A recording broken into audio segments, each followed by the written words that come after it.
officials are ready. The players are ready. Skypark Podcast.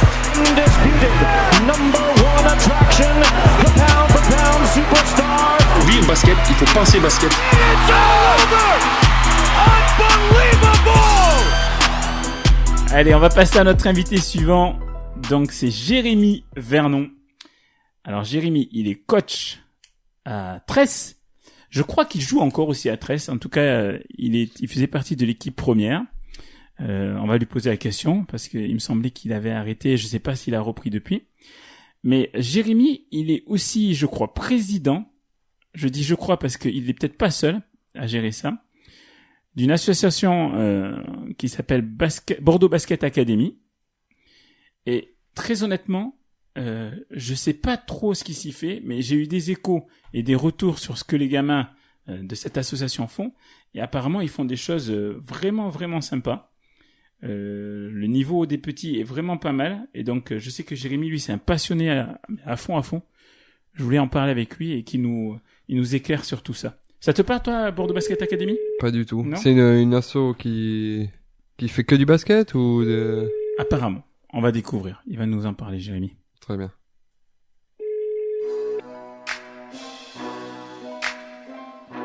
S'il répond.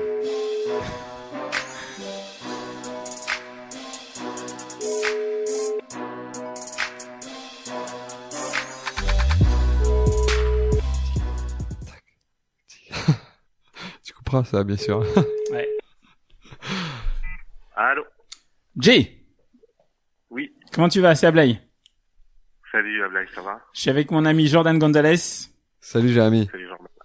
Salut Jordan. Et on va très bien. Et c'est marrant parce que ça a sonné plusieurs fois. Je pensais qu'on allait tomber sur ton répondeur, mais en fait, t'as pas de répondeur au téléphone. Non, il n'y a pas de répondeur. Ah, d'accord. Ok. Donc nous, on commençait à faire les cons, tu vois, on pensait que t'allais pas décrocher. Et au final, t'es là. Bon, Jay, merci beaucoup d'avoir accepté l'invitation. Donc, comme je disais à Jordan, tu es donc licencié au club de Tresse. Tu coaches à Tresse. Oui. Mais tu es aussi, je disais président, mais je sais pas si tu es seul à gérer la présidence de Bordeaux Basket Academy. Est-ce que c'est le cas ou pas?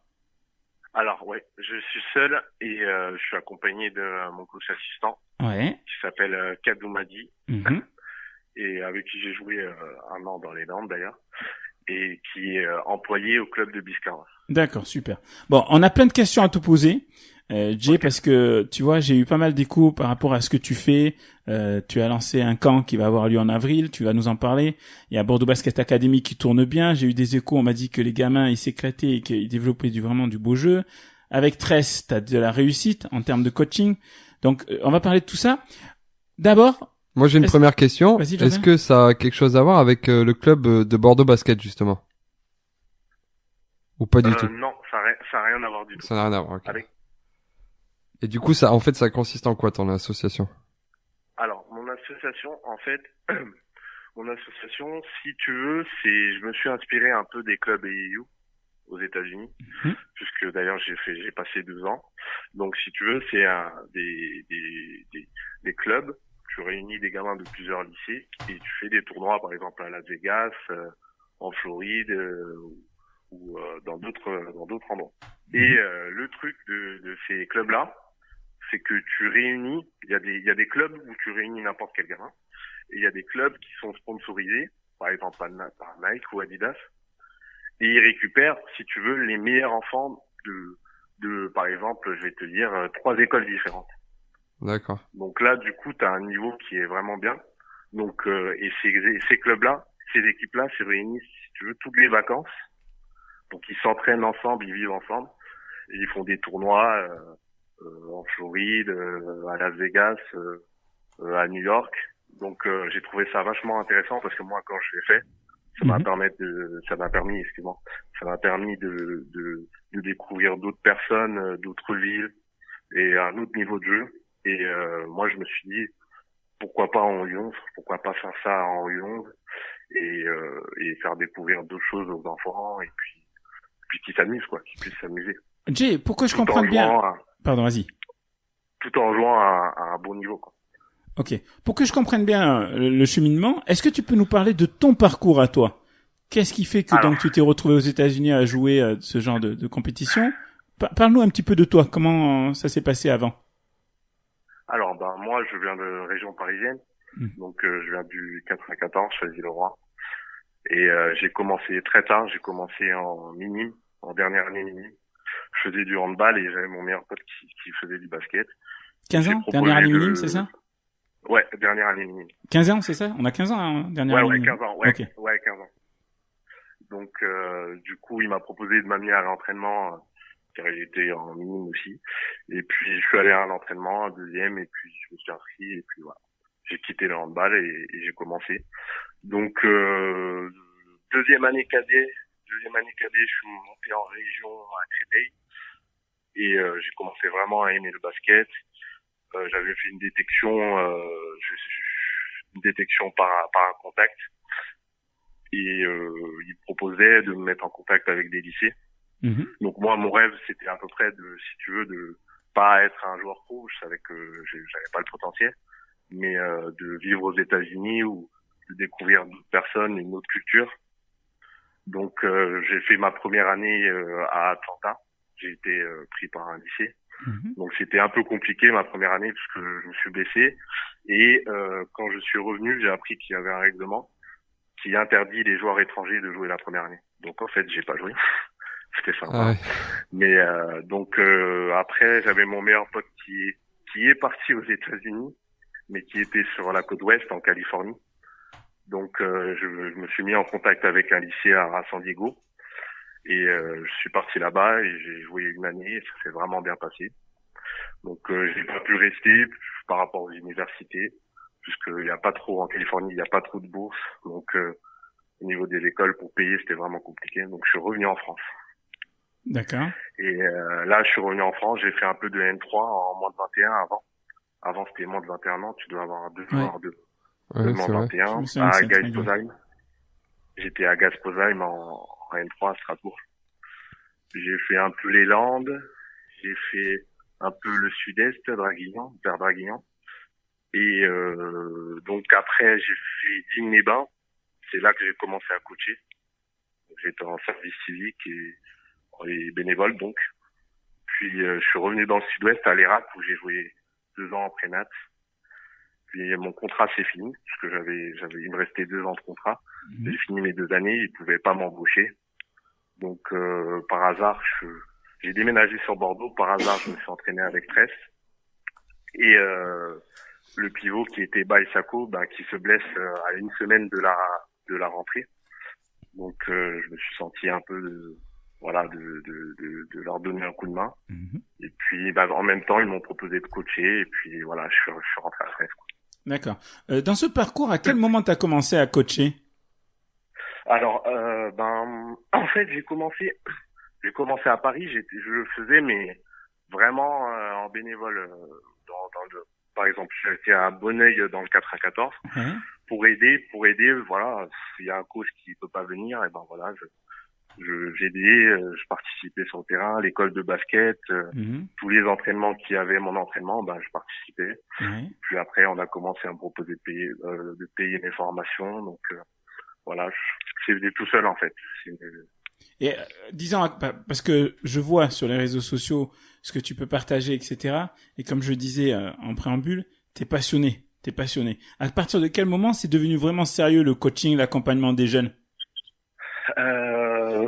Si tu veux, à l'Irak, je pense qu'à l'Irak, dans le Lot-et-Garonne, j'ai été vraiment accompagné. J'étais entouré de Christophe Réal qui a joué à Agen, son frère Laurent Réal qui a joué à Agen, du shooter. Il y avait Gilles Chalençin qui ce sont vraiment des gens qui coachent, qui forment des enfants quoi, chaque année. Donc voilà, j'ai été accompagné par ces gens-là, Rachid Abbassi d'Agen aussi. Donc ça m'a donné envie et puis j'ai pris plaisir quoi. J'ai pris plaisir parce que c'est des équipes, c'est des clubs où je suis passé par des clubs qui jouent la compétition, où il y a des enfants qui viennent vraiment s'amuser mais aussi progresser quoi. D'accord. Donc c'est venu tout seul quoi. Tu sais ce qui me surprend sur ton parcours, Jay, c'est que tu dis que tu as commencé tardivement, donc à 15 ans, t'as même pas encore 30 ans aujourd'hui, malgré tout ce que tu nous as dit. Je me trompe pas, tu vas faire 30 ans l'année prochaine, c'est ça? Ouais.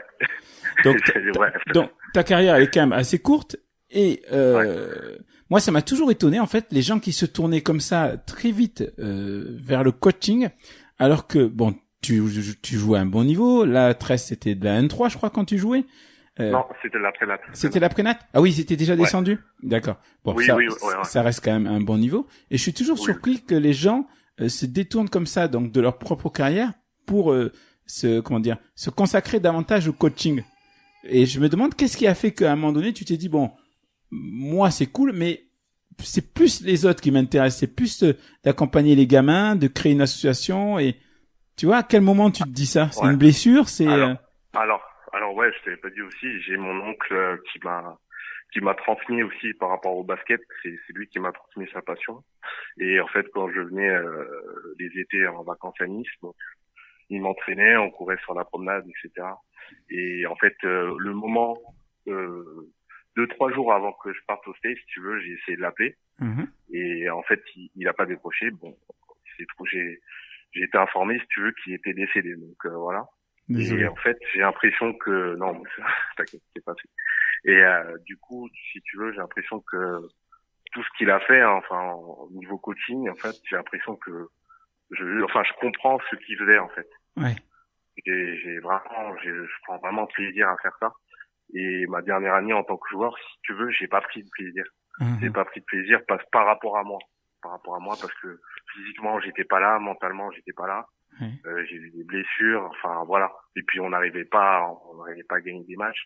Mais voilà, j'ai vu que moi, je prenais plus de plaisir en tant que joueur. D'accord. Donc, ni à venir à l'entraînement, ni à venir en match. Donc c'est là, je me suis dit, au lieu de faire, au lieu de faire n'importe quoi, Ouais. je me suis dit, là, il faut que j'arrête, il faut que je m'arrête. Et là, par contre, c'était le contraire, quoi. En tant que coach, en coachant des gamins, Mhm. je prends beaucoup plus de plaisir, quoi. Ouais. Avoir un gamin, c'est bête, hein, mais avoir un poussin à faire le lay-up à ma gauche que de moi marquer un point, quoi. Ouais, ouais. Non, mais je te comprends tout à fait. En fait, c'est juste le fait que voilà, tu sois encore jeune et que bon, voilà, t'aurais pu jouer encore 4, 5, 6, 7 ans. C'est juste ça qui m'étonnait un petit peu. Mais je comprends tout à fait effectivement que tu prennes du plaisir en accompagnant les jeunes. Et donc maintenant, tu joues plus du tout avec l'équipe 1 de Tresse. Non, je joue plus du tout. Et puis je suis aussi au BEC Ouais. avec l'école de basket. Donc du coup, avec le travail, etc., ça me prend beaucoup de temps. Mhm. Donc mes week-ends, le samedi, ça se partage entre les U15 et l'école de basket. Donc j'ai que le dimanche. Donc et puis voilà, j'ai plus plus de l'envie temps. ouais, j'ai plus l'envie de m'entraîner. Ouais. Bon, je prends plus de plaisir, donc je préfère m'arrêter là. D'accord, je comprends. Surtout que Tresse Après, cette année, peut-être ils plus font tard. des déplacements à Ah oui, Perpète-les-Bains, oui. donc je crois que t'as bien Ils fait. sont dans l'autre. Ouais, ils seront vers Royan. J'ai arrêté au bon moment là. Après, Et- ils s'en sortent bien aussi. Ouais, ils s'en sortent pas mal, ouais, c'est vrai. Je crois qu'ils sont premiers, ils ont une Oui, une défaite. là, ils s'en sortent vraiment très bien. Et puis je vais voir les matchs, donc puis je prends plus de plaisir aussi à les regarder jouer maintenant. Donc Et du coup, en fait, ton association, comme tu nous expliquais, tu regroupes des joueurs de différents clubs, du coup? d'accord, ouais. Alors oui, en fait, si tu veux, je prends contact, ou sinon des fois ça m'arrive, on me contacte. Et sur les tournois aussi, je prends contact avec des enfants qui sont vraiment au-dessus dans leur club. En fait. Et comment tu le Ils sais, sont ça? vraiment... Comment tu le sais, toi, qu'il y a des gamins à gauche, à droite qui sont vraiment... Alors comme j'ai joué, donc j'ai souvent des joueurs qui viennent me contacter, qui me disent tiens, dans ce club-là, dans mon club, j'ai un poussin qui s'en sort bien. Ou sinon c'est les parents, Mhm. parce que j'ai des fils par exemple, j'ai le fils à Fred à Tiwani, Ouais. donc il est venu ramener son fils. Après il avait un ami qui jouait bien, voilà, il me l'a ramené et puis voilà, ça s'est fait tout seul. Donc voilà. Et puis on est deux coachs, donc lui, Cad, il est sur Biscarrosse, donc il est plus du côté des Landes, donc il arrive à attirer des joueurs aussi. Donc ça vient un peu tout seul avec le bouche à oreille. Et du coup, pour que je comprenne bien, en fait, Donc tu regroupes ton association, vous regroupez plusieurs joueurs de différents clubs qui ont plutôt un bon niveau. Et après, comment ça se passe vous leur faites des entraînements durant Alors, les oui, vacances ou pendant l'année scolaire Oui. aussi? Alors le but, si tu veux, ouais, c'est de pas aller sur le calendrier du club. Voilà. C'est pas D'accord. de gêner tout ce qu'il y a avec le club. C'est vraiment, par exemple, les vacances. Là, si tu veux, là, pendant 3 jours, on s'est regroupé à Tresse et on s'est entraîné ensemble. Donc voilà, on s'entraîne toute la journée. À midi, on mange comme un stage. Comme un D'accord. stage. L'après-midi, on reprend. À 16h30, on finit. Et par exemple, je te dis quelque chose, les prochaines vacances, s'ils n'ont pas de tournoi dans leur club, on va faire un tournoi à Montpellier ou à Marseille. D'accord. Donc en fait, c'est essentiellement sur les temps morts en fait entre guillemets qu'il y a avec les clubs où vous récupérez les joueurs et vous les faites travailler et progresser. Voilà. Le but, c'est qu'ils restent pas sans jouer, sachant que les U11, si tu vas pas en play-off, ça finit vite fait. Et si tu fais les plateaux, je pense pas que c'est tous les week-ends. Donc, et puis le niveau, change, quoi. D'accord. Et ils ont Donc quel là, âge les enfants que vous avez? U11, que alors des. U11, ils ont moins de 11 ans. Ils ont entre 8 et 11 ans. Ah donc c'est que des jeunes que vous prenez. Ah oui. Ouais, Du coup pour l'instant, on a U11 et U13, excuse-moi. D'accord. Et donc U11 et U13, puisque t'as des tournois qui sont, t'as des tournois, là, on essaie de faire un tournoi au mois de mai en Belgique, et c'est U14, en fait. ok. Et Donc, c'est première année U13 et U11. et le but, est-ce que c'est de prendre des jeunes justement de U11 U13 pour pouvoir les accompagner au fil des années et du coup les voir évoluer jusqu'à cadet et peut-être plus haut, ou est-ce que vous voulez vous concentrer sur les jeunes justement pour favoriser l'apprentissage des fondamentaux et avoir des bonnes bases? Alors, c'est exactement ça. Ensuite, on aimerait faire des camps plus tard. Mais, par exemple, le groupe qu'on a là en U11 U13, on va le suivre. Et après, si on a un autre groupe en U11, eh ben, ça nous fera notre équipe U11. Et puis, on va continuer à construire, quoi. D'accord. Est-ce que c'est pas frustrant quand tu commences à à construire avec des gamins comme ça et U13, tu vois, ça te limite quand même. Est-ce que c'est pas frustrant de les voir partir derrière? Ou peut-être que t'as pas encore eu affaire à ça parce que c'est une association quand même assez récente. Tu veux dire partir dans quel sens? Parce que tu vois, c'est des gamins que vous appelez pour faire les tournois avec vous, mais Oui. une fois qu'ils ont 14 ans, eh bien ils retournent dans leur club et ils viennent plus avec vous. Ah non, mais ce que je te dis, c'est que, par exemple, là, on vient de commencer avec ce groupe-là, U11, U13, Mhm. et on va continuer à les suivre, parce qu'ils sont de la même génération. Ah, pratiquement. d'accord, ok. Donc tu vas on les va suivre. continuer à les suivre. Ok. Ouais. On va continuer à les suivre, et après, les nouveaux qui seront en U11, eh ben, ça va nous permettre de construire une équipe U11, et ainsi de suite. D'accord, ok, d'accord. Donc là, juste t'as commencé avec des U13, mais effectivement, tu vas les suivre et tu vas essayer de rappeler ces gamins à chaque fois pour aller faire des tournois avec des catégories à chaque fois plus élevées en fonction de leur âge, Voilà. quoi. Voilà. D'accord. Quand tu as décidé de créer cette association, quels sont les freins auxquels tu as été confronté, les difficultés que tu as pu avoir? J'en ai eu beaucoup, puisque, il y a d'autres académies qui existent aussi. Et, voilà, bon, après, le comité, peut-être que ça leur plaît pas, je sais pas. J'ai essayé de contacter le comité, j'ai pas eu de réponse. T'as senti qu'il y avait comme comme si t'étais pris comme un concurrent, c'est ça? Oui, ouais, voilà, peut-être que, voilà, ils n'ont pas bien pu comprendre le but de mon projet. Le projet surtout. Mhm. Et que moi, voilà, je suis pas un centre de formation, je suis pas là pour piquer les enfants des clubs, quoi. Je suis pas là pour ça. Ouais. Donc il y a ça et les salles c'est très très très compliqué en Gironde. Je viens de me rendre compte que c'est très compliqué puisque en fait tu dois demander la salle ou tu as créé l'association. Donc moi c'est Talence. Donc je peux que demander les salles à Talence. Ah ouais, d'accord. Okay. Enfin, je veux dire, en passant par les mairies. Hein. Sachant que Talence avait plus de salles? Alors, voilà, déjà, et qu'il y en a pas beaucoup. Et que quand on demande les salles, elles sont prises. Ouais. Donc elles sont prises, et que quand on fait la demande où la salle est libre, on nous dit qu'il faut être affilié à la fédération.